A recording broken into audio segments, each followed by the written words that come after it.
You wanted the best. You've got the best podcast. The hottest podcast in the world.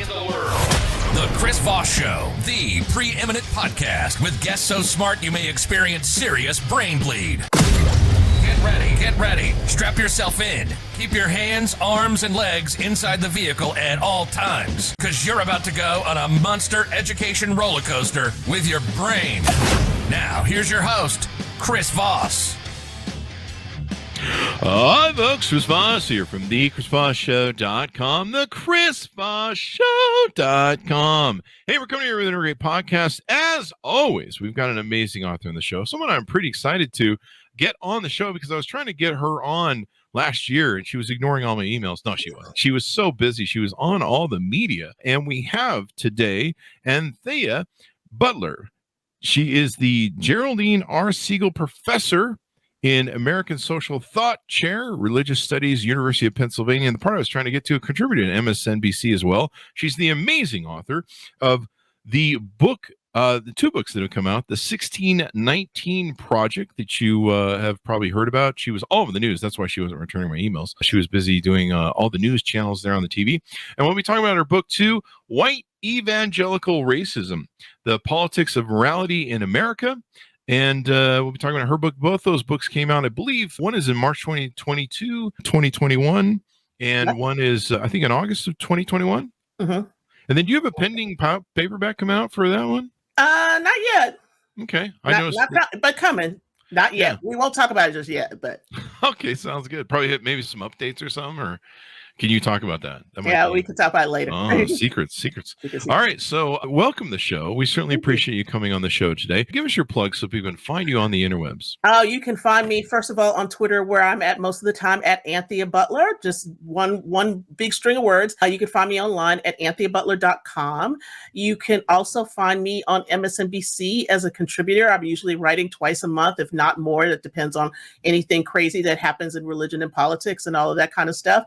And you can look out for me in different spaces. I'm usually on Black News Channel. I'm on MSNBC occasionally. I pop up everywhere. All right. So what motivated you to write the book, White Evangelical Racism? Is there something going on in America we don't know about? Yeah. I will say this, though, to your listeners. I started this book before 1/6, okay? And I started it in part because I was an evangelical once. I went to evangelical seminary. I know evangelicals pretty well, and I was kind of really appalled at where things were going, although I knew they were always there in this kind of a space that never got talked about. And I think for me, the book represents something that is really important for people to understand.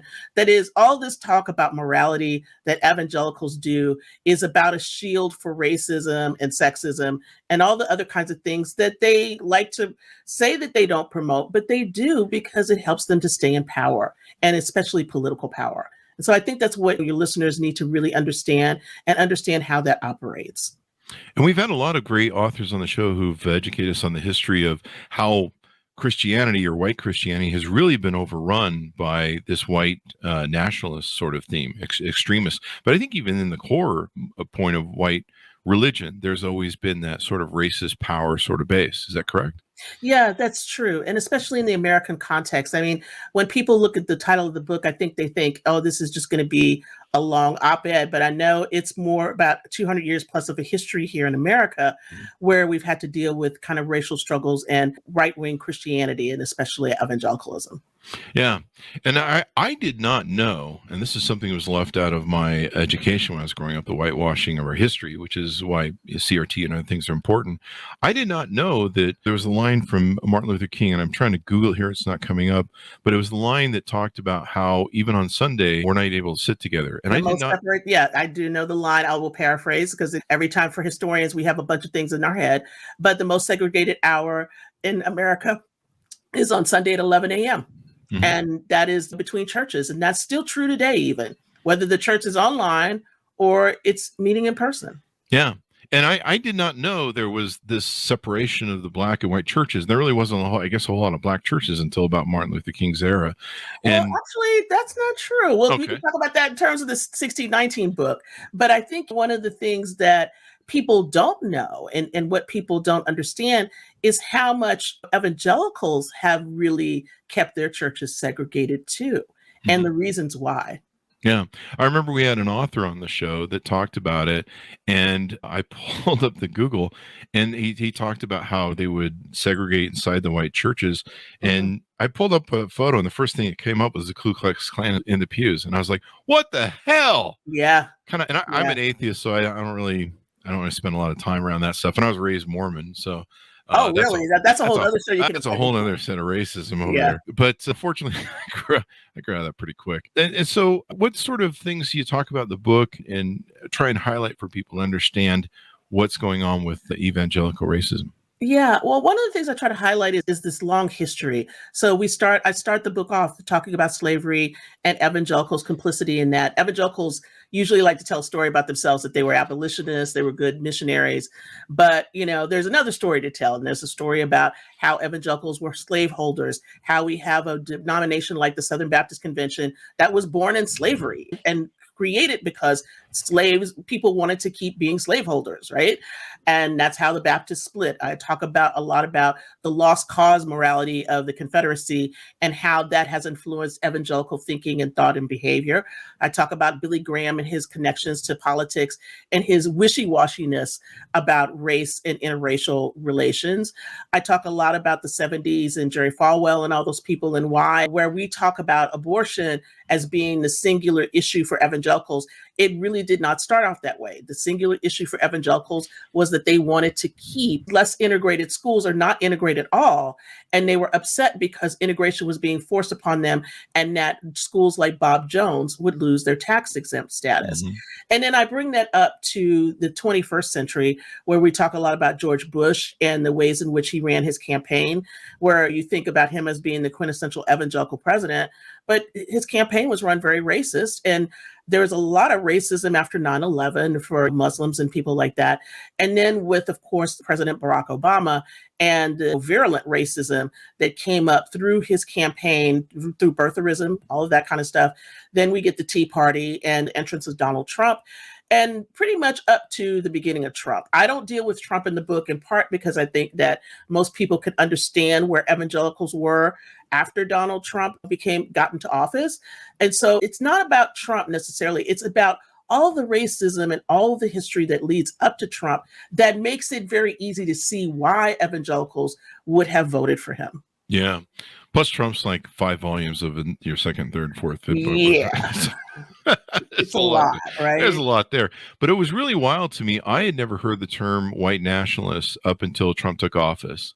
And I never really had put much into it until I woke up the next day hungover and went, what the fuck just went on?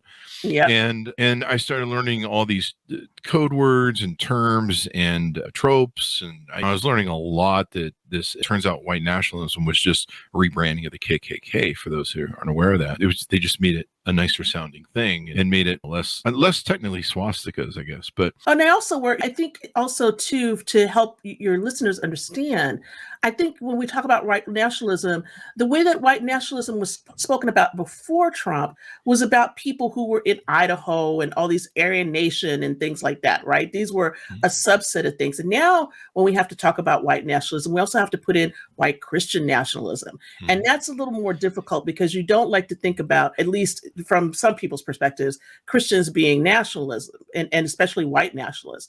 But they can be and are. And I think one of the things that's important about my book is to really see this historical trajectory about why some evangelicals today are embracing these ideas and why some evangelicals showed up on 1/6 to take over the White House. Yeah, I mean, to see the Confederate flag in the rotunda or the congressional area, that would just floored me. I was just like, my God, that thing didn't even get that close in the Civil War. And here we are hundreds of years later. We've had a lot of great authors on the show. We've talked about everything. And the basis for this country, 450 years of Christianity and pretty much right-wing white religion stuff, going back to the original lie of the shining city on the hill, what we did to the Indians, Black people. I mean, it's just a horror show from one to the other if you really get into the history of it. And we've had a lot of authors on the show who talked about it stuff. I think someone hooked me up with you, Kristen Kobes-Dumay. And then one thing that was interesting to me was Robert P. Jones came on and talked about his book, White Too Long. And it was interesting how much of the polling that he does of the white Christian base, how much of it is infected with the white nationalism. And then there's kind of the middle department that's just kind of like, let them do what we want. We want power, but we're not really with them, but it'll sleep with them. Yeah, exactly. It's an alliance that needs to be made in order to maintain power. Yeah. Right? And this is what happens. I think one of the things that people have to understand is that it's not just the average person in the pew, it's people with a lot of money fueling all of this stuff, whether that's on the Christian side or otherwise. And I think that's also a space in which people really need to be paying attention to coming forward to the 2022 election cycle, and especially in 2024. Yeah. What's interesting is there seems to have been a lot of fallout of religion. Religions, or white religion, seems to be paying the price for getting in bed with Donald Trump. There seems to be a lot of people leaving it.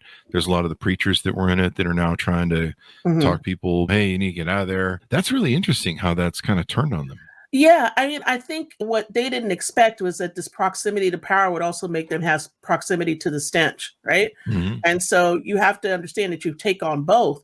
But now with all the book burnings and saying that you can't have this book or that book into the thing, and how they want to control women's bodies and all of this stuff, it is power, but the power is also making them become a pariah class. And I think that this is the thing that evangelicals need to understand, is that those who are leaving understand that they don't want to be those people in our, nation, right? But the other people want to make the nation like the kind of pariah state they want to live in. And so we have governors like Greg Abbott or Ron DeSantis and others who are embracing these hardline Christian ideals in order to, shore up their political base and maybe make a run in 2024. And I think that's where you begin to see how people are going to line up and whether or not this attrition will still happen within evangelicalism or not. I run a theory by you about what I really feel is happening in America and our politics and stuff. You tell me if I'm wrong or right. It's a theory. But really, we have two parties. And one party is steeped in white Christian nationalism. We're steeped in Betsy DeVos's Center for National Policy and what she wants. She wants basically a theocracy, but a white Christian theocracy. And that's a fight for power and white power that they've had for 450 years. That's where everyone's siding over there. And one of the fears that they have, and shame too comes out of that fear, is, and I've seen Republicans talk about this, is that they will say, we've been really bad jerks, let's put it that way, to minorities for 450 years. And we know that within, I think it's 10 or 20 years, we're going to be a minority. And we're scared crapless. We're ashamed of what we did.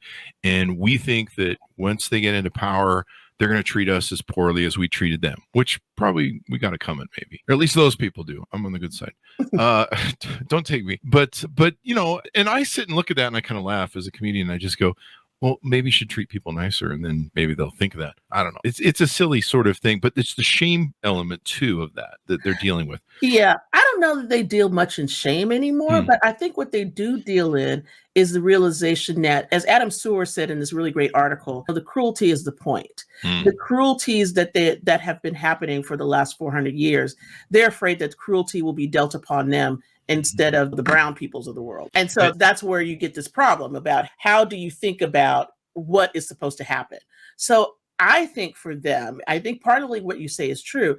I think part of it is also the demographic change that bothers them so much. The demographic changes that make them feel that they will be out of power. It's not even a sense of, do we care about these people? Do we care if they're going to get us? They care that they're not going to be in power. And that's a much bigger fear. I mean, to give an example, look at all the things that have been said about when Biden will make his choice for a Supreme Court nominee, that he says he's going to make an African-American woman. Right now, you had a man who's supposed to be over, I believe, the dean of Georgetown Law, say that, what, we don't want a Black woman. That's like a lesser kind of choice. And I'm like, dude, this is the quickest way to lose this job. Like, shut up, okay? Like, let the process go forward. But the fact that you could have, 100, 200 Supreme Court judges, maybe like 3 or 4 women, and 2 Black men, and then like 1 Black woman comes in, and then it's the end of the world. Yeah. I mean, that's the kind of fear we're talking about, the fear of losing complete and absolute power that they've had for all of this time. And to think that might just go away because you put 2 or 3 people who have melanin in their skin more than you do over in a position that you believe that you should have. Yeah. And I'm pretty sure you're familiar with the Betsy DeVos and the Center National Policy. They've been trying to run the court for years and take it over. And they've gotten really close, too. They've gotten very close right now. I mean, we're going to be dealing with this for a long time to come. But that's also part of the book, which is this was the deal that evangelicals have made. And with this alliance with the Republican Party, the Republican Party is basically a theocratic party. You cannot think of it as a political party anymore. It is a religious party, whether that religion is evangelicalism or basically for some political actors in Republicanism right now, basically a conspiracy party. Or white nationalist party. I mean, these are the parts where we have to really contend with the imbalance between our two political parties right now. Yeah.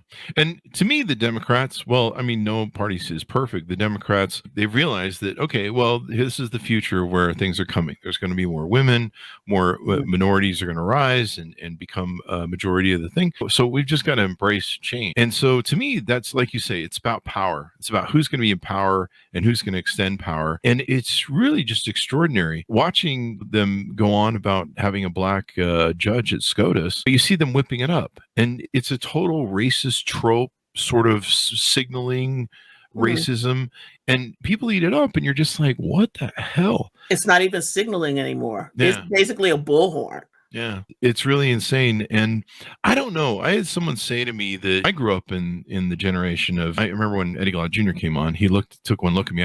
I had a red hat on that was just a red hat. He's like, oh shit, what did I get into? I called into MAGA Central. And I look like most of these people from there. I grew up going to the South and seeing segregated bathrooms and stuff, fountains. But does this generation just have to die off? Is that what has to happen? The people that have come from the 40s and 50s? Because the new generations, they don't embrace religion. They don't embrace racism as much as... Well, I wish I could say it was true. I mean, I think part of it is, yes, some of these people are going to die off, but their grandkids are ending up like them because of organizations like Turning Point USA, Campus Reform, and others that are basically conservative think tanks and proving grounds for young conservatives and young religious conservatives. And so the kinds of things you see happening on college campuses, I've been attacked. I'm on some kind of watch list that Charlie Kirk put together, which I think is hysterical, but a professor watch list, that's what it was. Really? Yeah, these kinds of things, and you should have some people come on and talk about this, because I think this is a space in which is not on the radar screen for some people, but it is a very big training ground for the next generation of young evangelical conservatives who believe that they have a purpose and they want to serve God. It's like they don't do it the same way that those people who were born in the 30s, 40s, and 50s do it, but they definitely have the same kind of ideology. And so that's the point in which I think we will continue to have this kind of political tension in our country because of these kinds of issues in a younger generation. Yeah, I think didn't Turning Point lose its funding or kind of went up? Oh, the guy who was funding Turning Point, whose name is going to escape me right now, just passed away in the last year. But they are massive, and I'm telling you, it is a well-oiled organization. So when Charlie Kirk says, I believe it was something he said about the Super Bowl and that how terrible it was and everything, and then Candace Owen unfortunately said that she liked the halftime, and I'm like, girl, you cannot say this. You are a Black woman, and I know you might like this rap music, but you better act like you hate this stuff or your gig is up. Yeah, in fact, I made a joke about Charlie Kirk. I said I think Charlie got turned on by 50 Cent's big muscular arms. I don't know what he got turned on by, but he seems to have, I mean, the things he said about sexuality, I think are just they are very much in line with how evangelicals would talk about sexuality. Yeah. And I think that's really interesting for a very young man to say the kinds of really buttoned up puritanical things that he says.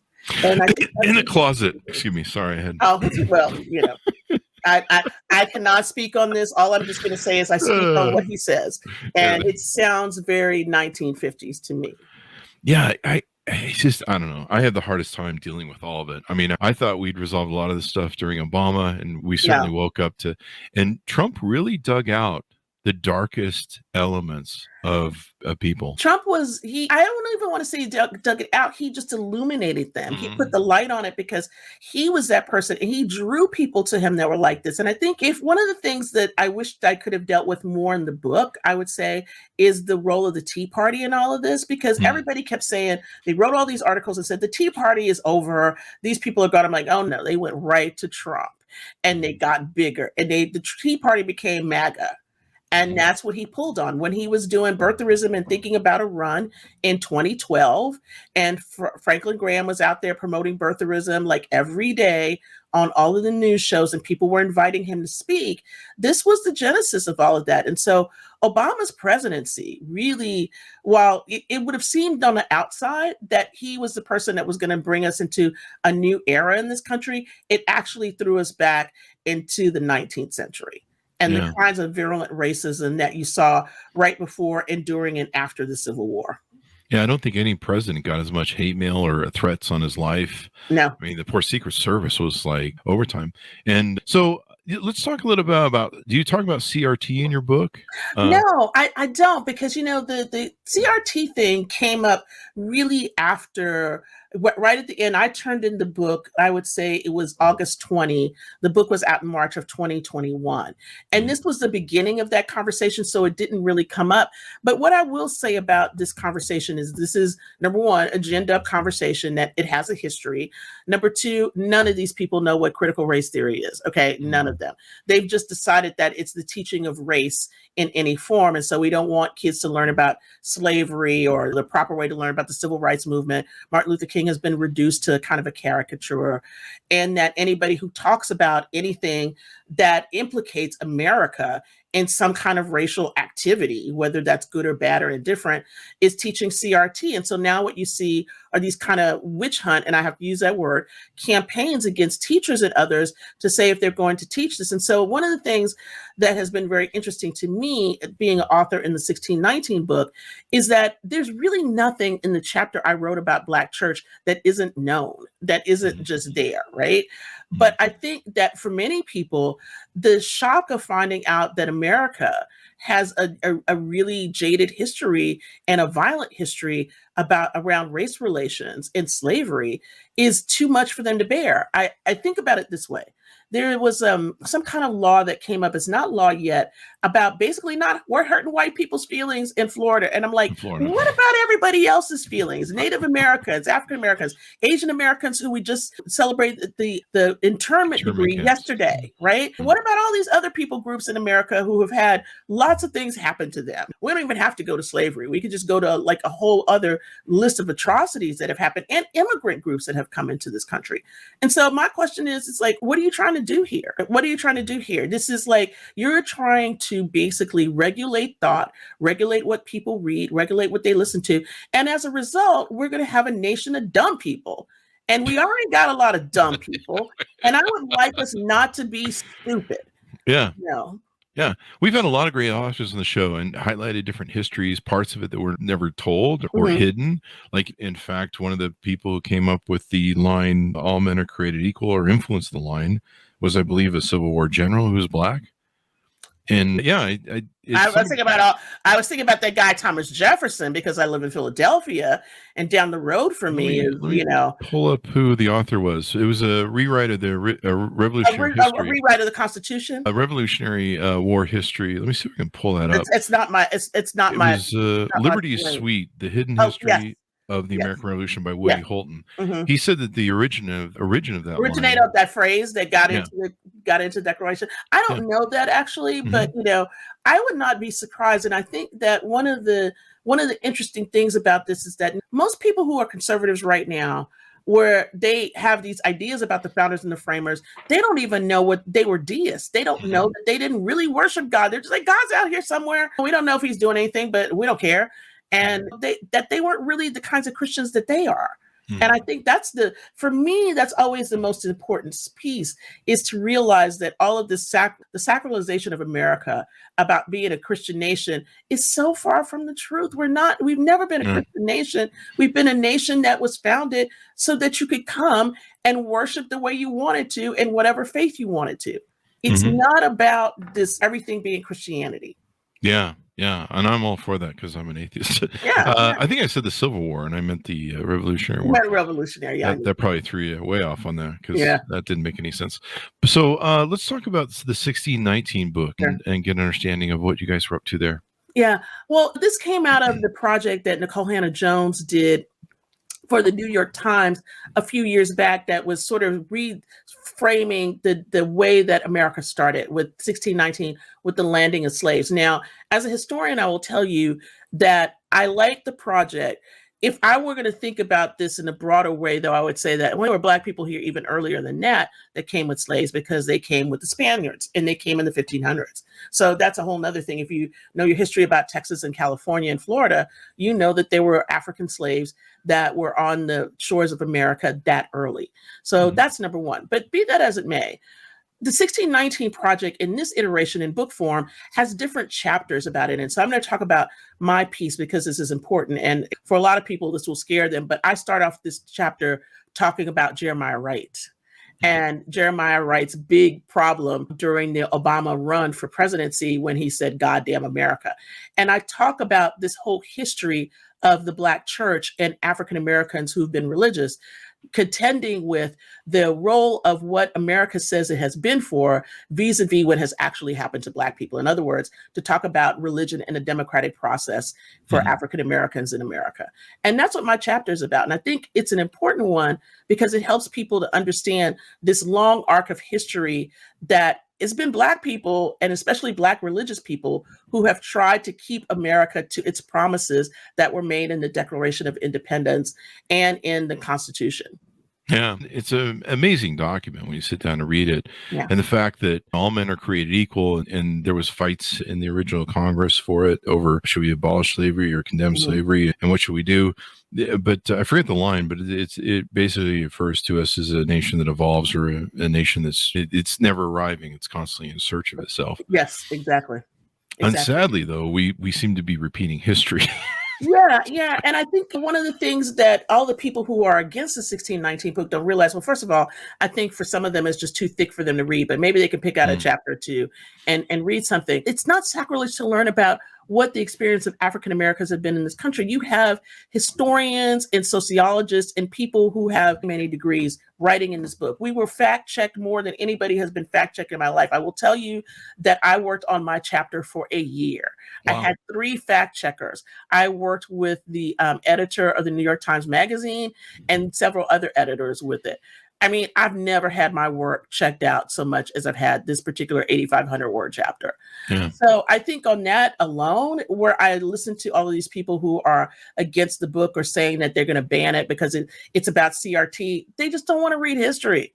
Yeah. And they don't want to know that history. And the history that makes them feel good are the made up histories like people like David Barton and others who have made this glorious history of America that doesn't have any Black people in it. It has all white men in it. I mean, women, whatever. That's not the history you want to hear about. And I think that's the problem. And they're not historians either. This is like the worst part of all. It's like they haven't sat down to train to do any of this work that you have to do to get a master's or a PhD. These are just people who are grifting. And that's the worst part. Yeah. I always say the one thing man can learn from his history is that man never learns from his history. And we're just doomed to repeat it. It's an age-old adage for a reason. And until we sit down and understand everyone's experience in America, other than the white experience that we saw on John Wayne all the time. That's how I grew up watching John Wayne movies. And I didn't understand the nuance of it at the time, but God, it was clearly there when you look back on it. But to understand, to be able to empathize with, and then to be able to be educated enough to go, we really should stop that or not do that again. Yeah. And until we cross that bridge, I don't know. What do you feel has to happen in America? Is there a breaking point? Studying of history, we've had people like Ruth Bengate on the show who've talked about strong men. We're really marching towards that right-wing authoritarian fascist line where it's takeover by violence. Yeah. And we saw portions of that on January 6th and other places. But what do you think has to happen? What's the arc of the future of America if you were to put a bet on it? Down. Wow, man, we have to really hit the wall. I mean, yeah, we got to hit the wall. I hate to say it, but I mean, we're already close to the wall. I mean, there's probably already, depending on whose count you want to believe, there's over 1 million people who've died of COVID. Okay. Yeah. we're going to have people who have, and I have to bring up COVID because we're in the midst of a pandemic and everybody wants to pretend like we're not. And the other part of this is that we're going to have people that have long COVID, and it's going to severely affect how we run as a country here in the next few years. So that's number one. Number two is this specter of violence, gun violence, all of this. I'm living in Philadelphia right now. We've had nothing but carjackings and murders. They found a burnt body that's like literally like maybe 5 miles from where I live now. And I'm just like, what is going on? And I think that with the specter of violence, whether that's politicized violence, the violence of people who just feel like they can go up to you in a store and take your mask off or tell you not to wear a mask or protest at school board meetings and yell at school board leaders, this incivility is going to cause us to go down. And I don't think, and this is the most important part, for all those people who say they want freedom, I don't think they understand what that really means, that they are living in a democracy currently, and that will swiftly go away if they continue to back people who want to do these kinds of theocratic ideals. Yeah. They will find themselves in a position to where they're not going to like what's going on either. It doesn't matter whether they're liberal or conservative. They're not going to like the kinds of restraints that will be put on their lives. Yeah, and authoritarians and fascism is usually destroying an economy. The trains will still run on time, but and I think that's what people are complaining about now. And they just have no idea how bad it's going to be. They don't, and they think it's bad now. But I'm like, oh no, these people are not about fixing you.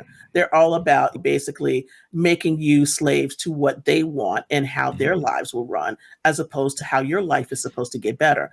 And I see this all the time. I've been reading a lot of these stories about people who have really bought into all this sort of disinformation about COVID, and then kids ending up with no parents or families being decimated, and none of them have money. I'm just like, why aren't we telling people like just get a vaccine so you don't have to spend thousands and up to $1 million or $2 on a hospital bill? That to me is like a very simple thing. I think if you just say it like that, just say your kids aren't going to be able to grow up without you if you die. Yeah. And who knows if they're going to foster care or whatever, or what happens to your family if a spouse dies. And nobody thinks about this stuff. And I think that this is why I say we're going to run into a wall, because clearly we have like a nation full of people who don't want to face the realities of what can happen to them. Yeah. I mean, I watched the middle class decline all the way going back to Reagan, and more as people get poorer, they're more desperate. I mean, even now they're getting wage raises for the first time in 40 years, but then rents are up 40%. I just read the other day or yesterday, and it's still just uncontrollable. I think I love capitalism, but it's really out of control. It's very much out of control. Yeah. And I mean, I'll be the first one in the Betsy DeVos, what do they call the Uyghurs camps? The re-education camp? The re-education camp. I'll be in the Betsy DeVos re-education camp when, the Constitution is replaced by the Bible, which is what they want. And people just don't realize how bad it's going to be. Like I have a lot of friends that are Trumper dudes who are making money, and they love the making money sort of thing, and they see that as the sort of ideal with Donald Trump, which is interesting because he's a fraud and some of their coaching is a fraud. But they don't realize, I'm like, you guys are all going to be out of a job, man. They're all going to be in bread lines and God knows what else when you lose democracy. People don't realize how valuable this is. And it's really sad. So what are some things that you hope people come away with from White Evangelical Racism, your book? I hope that they come away with, first of all, that the moral arc of evangelicals has crashed, and that they realize that this has been a political game all along, and ever since Billy Graham. Because as much as Billy Graham said he didn't want to be political, he's with every president he possibly could be until he can walk anymore. So that's number one. Number two, I hope they realize that if they are evangelical, that their history is steeped in racism. And that is something that they will have to reckon with. Number three, that they realize that there's still a chance if they can jump off the train, but that the train is moving and the train is taking them over a cliff. And that once you go over the cliff, you can't come back. Yeah. And I think that's the most important thing I have to say, is that this marriage of evangelicals with the Republican Party has created a monster, and that monster will eat you. Yeah, and we'll all burn from it. I mean, I always have a hard time with folks that are like, well, I'm not that party, the religious folks. I'm the good, the middle. And you're giving the money, you're feeding the system. I learned, Yeah, I learned 30 years later after leaving the Mormon church when I was 16 that they were still using my name on their rolls to promote and stuff. And I called them up and I said, get my name off your... It's very hard to get your name off the rolls, Oh, isn't it? it is, yeah. I Yeah. had the bishops Yeah, come you know out who and else everything. does that too? Catholic Church. Yeah, yeah. See, Hard I to couldn't be a Catholic either because of, what's going on in their thing. And I when I meet Catholic friends, I just kind of go, are you serious? Like, you're still... Yeah, as a baptized Catholic, I will tell you it is very difficult. And it's something I've written about a lot too. Yeah. But I would be yelling. I mean, Yeah. I would be yelling and screaming. I've been yelling and screaming for a long time. There you go. I mean, I've been yelling and screaming for a long time. And I mean, this one, Pope Benedict XVI, the latest little thing, we're going to take a little detour here. The latest thing that he said, he was so sorry about what happened in Munich and how he didn't deal with everything. He knows he's going to die soon. He's now starting to think about everything that he's done that he didn't do right about sex abuse. And so I'm like, this is where we have to look at all religion and say, and I say this not being an atheist, we have to look at religion and understand that it is a system just like anything else. And systems can be bad. And systems can be harmful to people. And we need to talk about that just as much as we talk about anything else about how that may go awry, right? And all of them.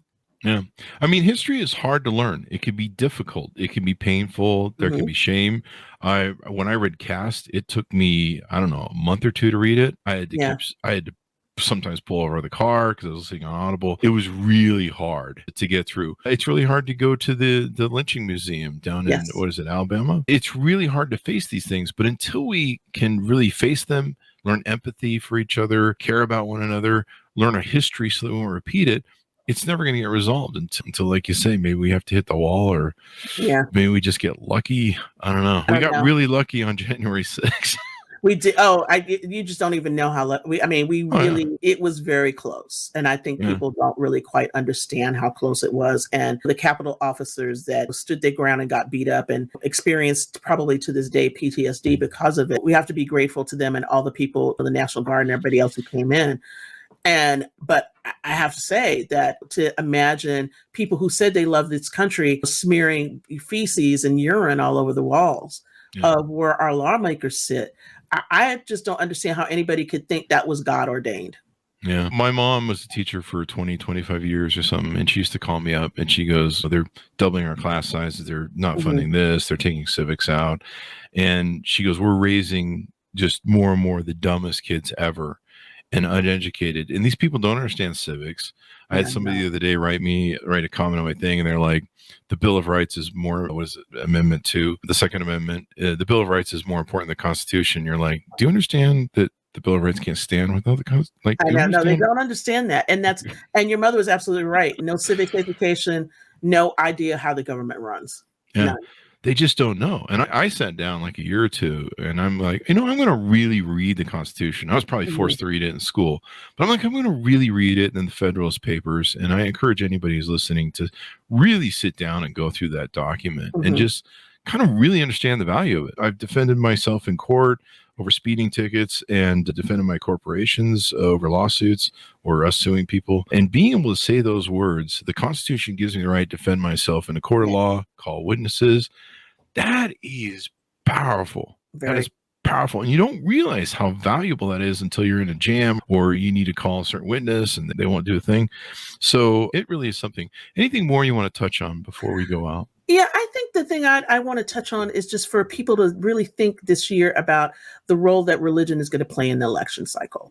And I think this is something really important to watch about how evangelicals will be moving, how certain lawmakers are going to be making assertions and claims about religion that you should really listen to and especially pay attention to.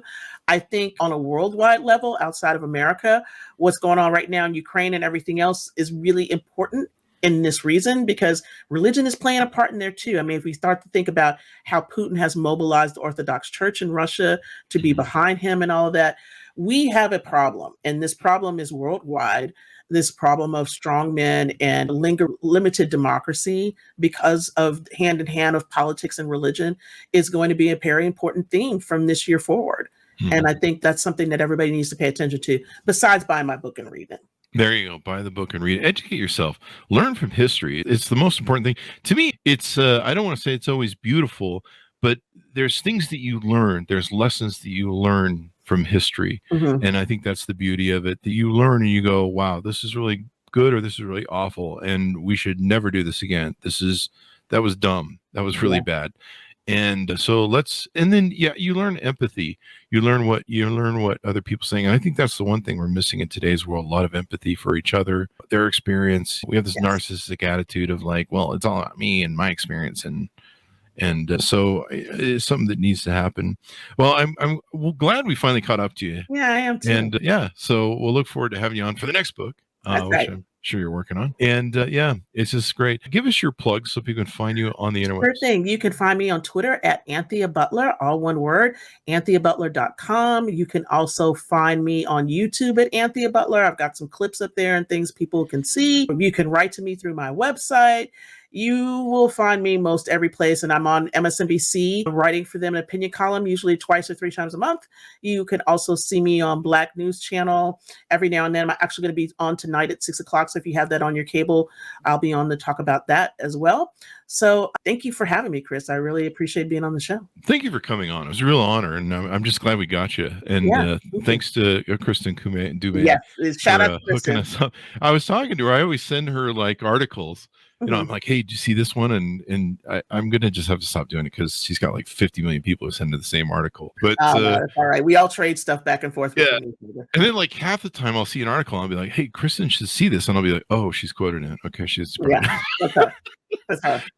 So, thanks to her for having her on the show. Guys, go pick up the book. Learn about history. Teach your children about history. Teach your children about civics. Her books are White Evangelical Racism, The Politics of Morality in America, and a contributor and a co-author, I suppose, to the 1619 Project, a new origin story. Thanks, Modest, for coming on the show. We certainly appreciate you guys tuning in. Go to youtube.com/Chris Voss, goodreads.com/Chris Voss. See everything we're reading and reviewing there. All of our groups on Facebook, LinkedIn, Twitter, Instagram. See the big 132,000 group on LinkedIn and our LinkedIn newsletter, which is killing it over there. The thing's crazy. Anyway, guys, thanks for tuning in. Be good to each other. Stay safe, and we'll see you guys next time. Thanks. So we're excited to announce my new book is coming out. It's called Beacons of Leadership, Inspiring Lessons of Success in Business and Innovation. It's going to be coming out on October 5th, 2021. And I'm really excited for you to get a chance to read this book. It's filled with a multitude of my insightful stories, lessons, my life, and experiences in leadership and character. I give you some of the secrets from my CEO entrepreneurial toolbox that I use to scale my business success, innovate, and build a multitude of companies. I've been a CEO for 35 years now. We talk about leadership, the importance of leadership, how to become a great leader, and how anyone can become a great leader as well. Or order the book wherever fine books are sold.